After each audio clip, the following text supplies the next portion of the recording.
मैं lieutenant general BS. Sandhu को आमंत्रित करता हूं उनके विचार के लिए।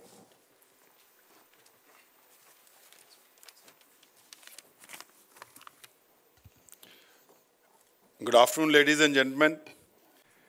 मुझे ये खुशी है कि जो शब्द मैं कहना चाहता था उससे आधे से ज़्यादा जनरल वीके सिंह साहब पहले I will be speaking on India's look east oblique act east policy. Look east policy तो शुरुआत कहाँ से हुआ था? 1990 में, जब सोवियत यूनियन ब्रेकअप कर गया था और इंडिया एक क्रॉस रोड्स पे था अपने स्ट्रेटेजिक सिक्योरिटी के लिए।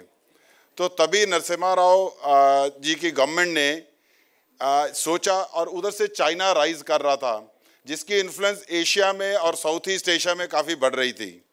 और जैसे सोवियत यूनियन के ब्रेकअप करने के बाद हमारे भी हथियारों में उनके कई डिफ़िकल्टीज आने लगी थी प्रोक्योरमेंट में।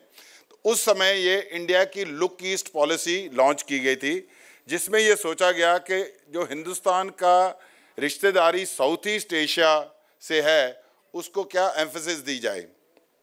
तो उसका आगे वाली गवर्नमेंट जो वाजपेयी जी और मनमोहन सिंह और गुजराल गवर्नमेंट थे, उन्होंने भी इसको रिकग्नाइज किया और ये act east look east policy को इम्पोर्टेंस दिया।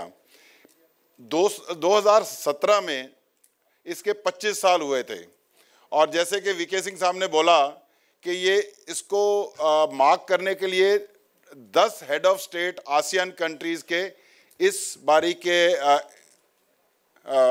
रिपब्लिक डे पे चीफ गेस्ट के तौर पे आए थे, जो कि एक फर्स्ट ऑफ इट्स काइंड है। लेकिन उसका मैं एम्फेसाइज करूंगा इसका मतलब क्या था।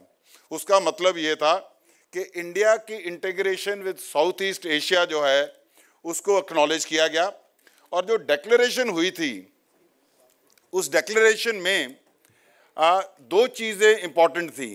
एक, उसमें कहा गया कि साउथ चाइना सी और इंडो पैसिफिक में रूल ऑफ लॉ फॉलो करना चाहिए, जो कि चाइना के साथ इन सभी देशों के कॉन्फ्लिक्ट थे। और जो उन्होंने भी हिम्मत की, वो सीधे चाइना से लॉक ऑन नहीं करते, उन्होंने इतनी हिम्मत की कि उसको इसमें डाला जाए और इंडिया ने उसको एंडोर्स किया।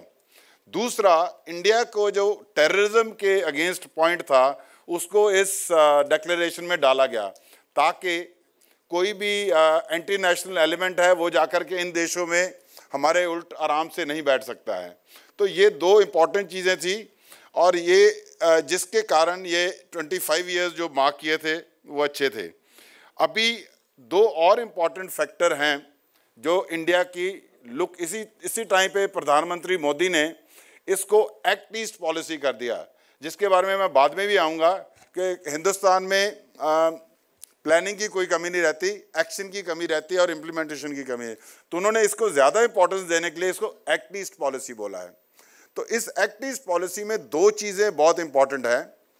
एक तो इंडिया का नॉर्थ ईस्ट, जिसमें मैंने कोई 10-12 साल नौकरी किया है। इंडिया का नॉर्थ ईस्ट को हम चाहते हैं कि एक लॉन्च पैड बने for interaction with south east Asia.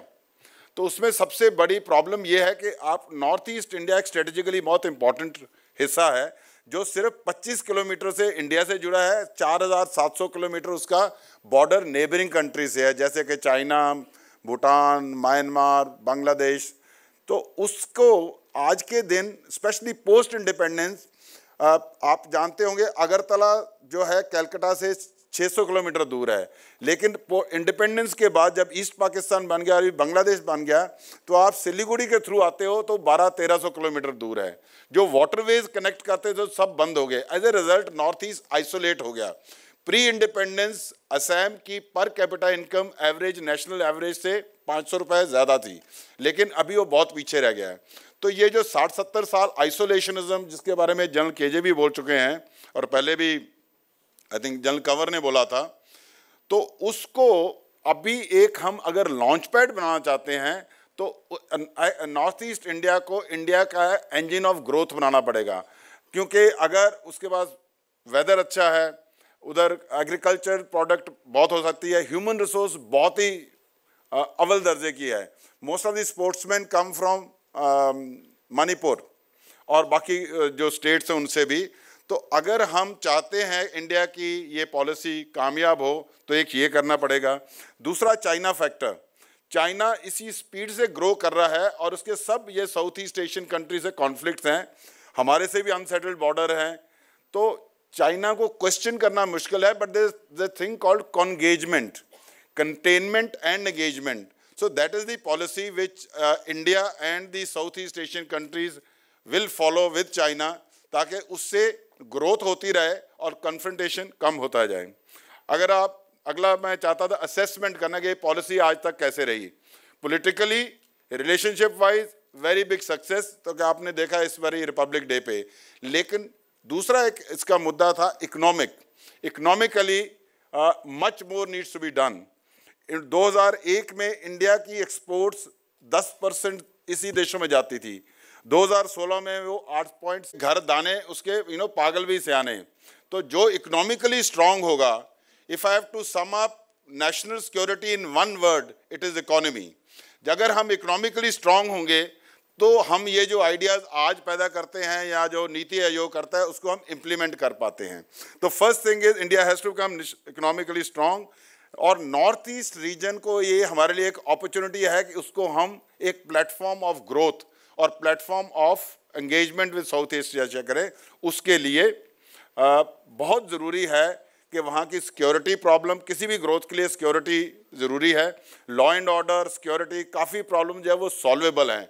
दूसरा कनेक्टिविटी, और तीसरा वहाँ की डेवलपमेंट, और इसके साथ उसको एक ऐसी जगह बनाए जहाँ के इंडिया और साउथ ईस्ट एशिया के टूरिस्ट आना चाहें, पीपल टू पीपल कॉन्टैक्ट बढ़े, स्पोर्ट्स बढ़े, which we have a lot, and more of implementation. जय हिंद।